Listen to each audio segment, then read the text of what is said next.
அஸ்ஸலாமு அலைக்கும் வரஹ்மத்துல்லாஹி வபரகாத்து. அன்பார்ந்த OH இஸ்லாம் சேனல் நேயர்களே, எல்லாம் வல்ல ஏக இறைவனுடைய அன்பும் அருளும் நம் அனைவரும் மீதும் என்றும் நிலவட்டும்.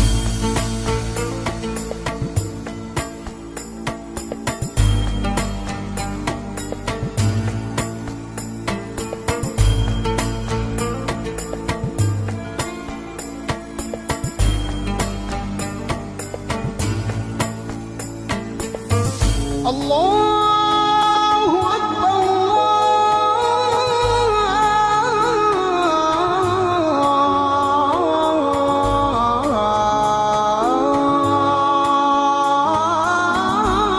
அல்லாஹு அக்பர். வழிகாட்டும் வான்வரை என்ற சிறப்பான இந்த தொடரில் இன்றும் உங்களை எல்லாம் சந்திப்பதில் மகிழ்ச்சி. அன்பானவர்களே, புனிதமிக்க ரமதான் மாதம், பிரார்த்தனைகள், துவாக்கள் அதிகமாக அல்லாஹ்விடம் கேட்க வேண்டிய மாதம். ரமதானுடைய மாதத்தில் நாம் கடைபிடிக்க வேண்டிய ஒழுக்கங்கள், சட்டதிட்டங்கள், இவற்றை பற்றி சொல்லிவிட்டு எல்லாம் வல்ல இறைவன் அடுத்து கூறுகிறான், இதா சஅலக இபாதி அன்னி ஃபஇன்னி கரீப். நபியே, நீங்கள் அந்த மக்களிடம் கூறுவீராக, என் அடியார்கள் என்னை பற்றி கேட்டால் அவர்களிடம் சொல்வீராக, இறைவன் எங்கே இருக்கிறான், பக்கத்திலா தூரத்திலா என்று கேட்பார்கள். நீங்கள் சொல்லுங்கள், சமீபத்தில் தான் நான் இருக்கிறேன், ரொம்ப பக்கத்தில் இருக்கின்றேன். எனவே என்னை அவர்கள் அழைப்பார்களானால் அவர்களின் அழைப்புக்கு நான் உடனே செவிமடுப்பேன், உடனே செவியேற்பேன், அவர்களின் கோரிக்கைகளை நிறைவேற்றுவேன் என்று எல்லாம் வல்ல இறைவன் அருள்மறையாம் திருக்குர்ஆனில் கூறுகின்றார். அன்பானவர்களே, வரலாற்றிலே புகழ்மிக்க ஒரு பேரறிஞர், ஆப்கானிஸ்தான் நாட்டில் அப்போதே இருந்த பல்கு என்கிற சிற்றரசினுடைய அரசர் அதுகம், அவர்களுடைய மகன்தான் இப்ராஹிம். ஒரு நாள் அவர் வேட்டைக்கு செல்கிறார், காட்டிலே வேட்டைக்கு செல்கிறார். மானை வேட்டையாடினால் புரிகிறது, அது உணவுக்கு பயன்படும்.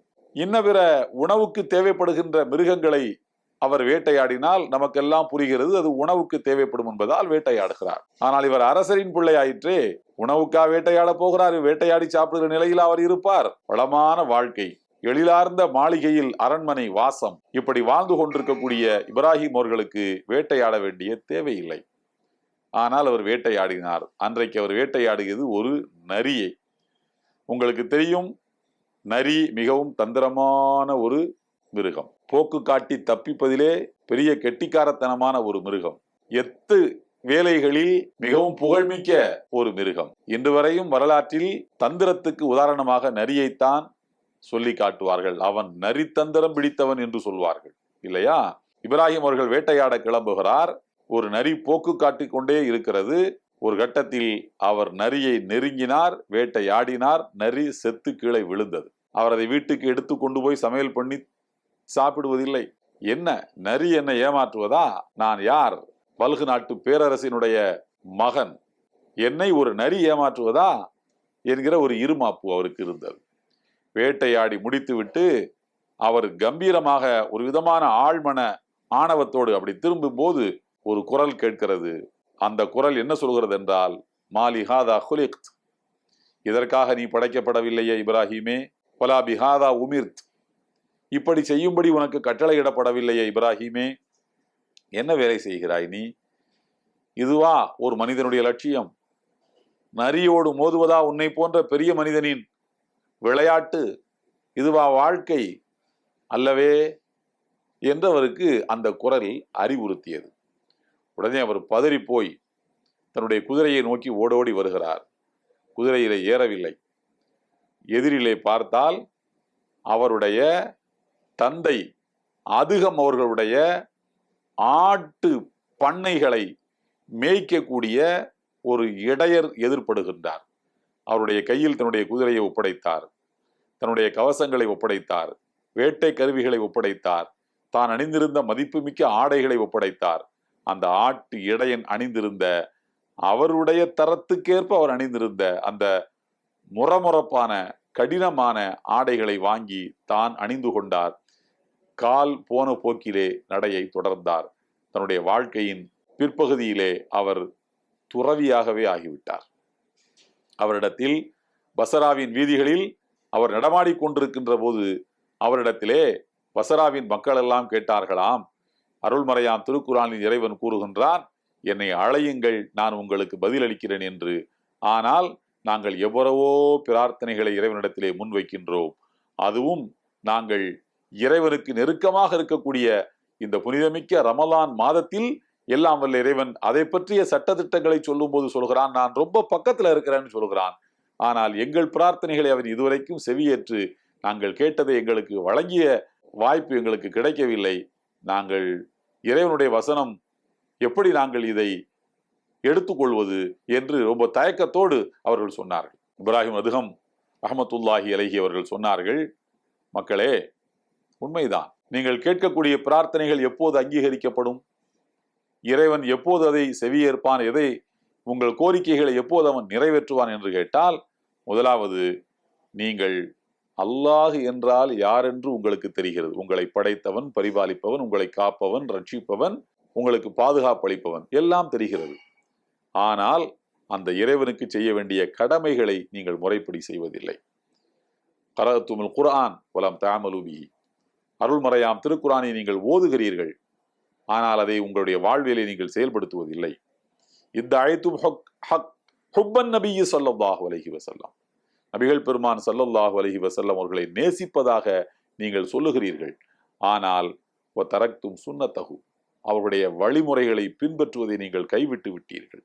இந்த அழைத்தும் அதாவத்த ஷேத்தான் வாத்தஅம்துமுஹு, சாத்தான் எல்லோருக்கும் எதிரி என்று நீங்கள் நன்றாக சொல்லுகிறீர்கள். சாத்தான் என்றால் ஐயோ அவன் எதிரியாயிற்றே என்று நீங்கள் சொல்லுகிறீர்கள். ஆனால் அவனுக்கு உங்களுடைய நடவடிக்கைகளால் நீங்கள் உணவு போட்டு கொண்டிருக்கிறீர்கள். அவன் ஊட்டமா இருக்கிறான் உங்க கிட்டத்துல வரும்போது. இந்த அழைத்தும் துஹூல் அல் ஜன்னா, சொர்க்கத்துக்கு செல்ல வேண்டும் என்று ஆசைப்படுகிறீர்கள், ஆனால் அதற்காக நீங்கள் செயல்படுவதில்லை. நரகத்துக்கு செல்லக்கூடாது என்று நீங்கள் விரும்புகிறீர்கள், ஆனால் உங்களை தூக்கி நீங்கள் நரகத்தில் நீங்களே எரிந்து கொள்ளக்கூடிய அளவுக்கு பாவ செயல்களில் நீங்கள் மூழ்கி கிடக்கின்றீர்கள். குல்துமல் மௌத் ஹக், மரணம் உண்மையானது, வந்தே தீரும் என்று நீங்கள் சொல்லிக் கொண்டிருக்கிறீர்கள். ஆனால் வலம் தஸ்தஇது, அதற்காக நீங்கள் தயாரிப்பில் இல்லை. மரணம் வந்தால் அதை எதிர்கொள்ள, புன்முறுவலோடு அதை எதிர்கொள்ள நீங்கள் தயார் இல்லை. மரணத்தை கண்டு மிரண்டு ஓடுகிறீர்கள், ஆனால் மரணம் உண்மை என்று நம்புகிறீர்கள். இஷ்டகல்தும் பி உயூபின் நாஸ் வலம் தஷ்தகிலு பி உயூபிக்கும், அவனிடம் என்ன குறை இருக்கிறது, இவனிடம் என்ன குறை இருக்கிறது என்று கேட்டால் நீங்கள் தெளிவாக சொல்லிவிடும். அவன் எப்படிப்பட்ட ஆள், அவன் இப்படிப்பட்ட ஆள், இப்படிப்பட்ட ஆள்னு பிறரை பற்றி கேட்டால் மிக துல்லியமாக சொல்லிவிடுகிறீர்கள். ஆனால் உங்களை பற்றி கேட்டால் உங்களால் சொல்ல முடியவில்லை. உங்களிடத்தில் என்னென்ன குறைகள் எல்லாம் இருக்குதுன்னு கேட்டா உங்களால் சொல்ல முடியவில்லை. தஃபன் துமுல் அம்வாத் வலம் தாத்தபீரு, இறந்து போன மனிதர்களை நீங்கள் மண்ணுக்குள் புதைக்கிறீர்கள். அதிலிருந்து படிப்பினைகளை பெற்றுக்கொள்ளாமல் படிப்பினைகளையும் சேர்த்தே மண்ணுக்குள் புதைக்கிறீர்கள். படிப்பினைகளை வெளியே எடுத்துக்கொண்டு வருவதில்லை. அக்கல் தும் நியாமத் அல்லாஹ் வலம் தஷ்குரு, அல்லாஹ்வின் பாக்கியங்களை நீங்கள் அனுபவிக்கிறீர்கள், அல்லாஹ்வின் பாக்கியங்களை நீங்கள் உண்ணுகிறீர்கள், ஆனால் அதற்காக நீங்கள் நன்றி செலுத்துவதில்லை. இப்படி 10 வகையான தவறுகளோடு நீங்கள் உலகத்திலே வாழ்ந்து கொண்டிருக்கின்ற வேளையில் உங்களுடைய பிரார்த்தனைகளை இறைவன் எப்படி ஏற்றுக்கொள்வான்? பிரார்த்தனைகளை ஏற்றுக்கொள்ள வேண்டும் என்றால் நான் சொல்லக்கூடிய இந்த 10ஐயும் நீங்கள் கடைபிடியுங்கள் என்று இப்ராஹிம் அதுகம் ரஹ்மத்துல்லாஹி அலைஹி அவர்கள் குறிப்பிட்டார்கள். அவரிடத்திலே ஒருவர் வந்து சொன்னார், இமாம் அவர்களே, இந்த புனிதமிக்க மாதத்தில் இறைச்சி விலையெல்லாம் அதிகரித்து விடுகிறது, அதை நீங்கள் கட்டுக்குள் கொண்டு வர ஏதேனும் வழி சொல்லுங்கள் என்று. இப்ராஹிம் இப்னு அதுகம் ரஹ்மத்துல்லாஹி அலைஹி அவர்கள் சொன்னார்கள், தம்பி, இப்போது மட்டுமல்ல, எப்போதும் நான் உங்களுக்கு சொல்கிறேன், ஒரு பொருளின் விலை குறைய வேண்டும் என்றால் ஒரு காமனான ஒரு பொதுவான அறிவுரை, எந்த பொருளின் விலை உயர்ந்தாலும் அந்த பொருளின் விலை குறைய வேண்டும் என்றால் அந்த பொருளை வாங்குவதை நிறுத்துங்கள். அந்த பொருள் மீதான ஆசையை கட்டுக்குள் கொண்டு வாருங்கள். அதற்கு மாற்று பொருளை கண்டுபிடித்து அதை உங்கள் வாழ்வில் ஏற்றுக்கொள்ளுங்கள். அந்த பொருள் தானாக விலை குறையும் என்று சொல்வார்கள். அன்புக்குரியவர்களே, எல்லாம் வல்ல இறைவன் நமக்கு சமீபத்தில் இருக்கின்றான். அதுவும் குறிப்பாக புனிதமிக்க இந்த ரமலான் மாதத்தில் அவனுக்காக நாம் பசித்திருந்து தாகித்திருந்து இறைவனுடைய தேடலை, இறை அச்சத்தை இதயத்திலே வளர்த்து கொள்ளுகின்ற இந்த மாதத்தில் நிச்சயம் அவன் நமக்கு பக்கத்தில் இருக்கிறான். நம்முடைய கோரிக்கைகளை அவன் நிறைவேற்ற என்றும் தயாராக இருக்கிறான் என்கிற உணர்வோடு அவனை நாம் அழைப்போம். அவன் கோரிக்கைகளை ஏற்றுக்கொண்டு நமக்கு வாழ்வில் மகிழ்ச்சி அளிக்கக்கூடிய நாளுக்காக நாம் காத்திருப்போம். எல்லாம் வல்ல ஏக இறைவனின் அன்பும் அருளும் நம் அனைவர் மீதும் என்றும் நிலவட்டும். இந்த வீடியோ உங்களுக்கு பிடிச்சிருந்தா லைக் பண்ணுங்க, ஷேர் பண்ணுங்க, கமெண்ட் பண்ணுங்க.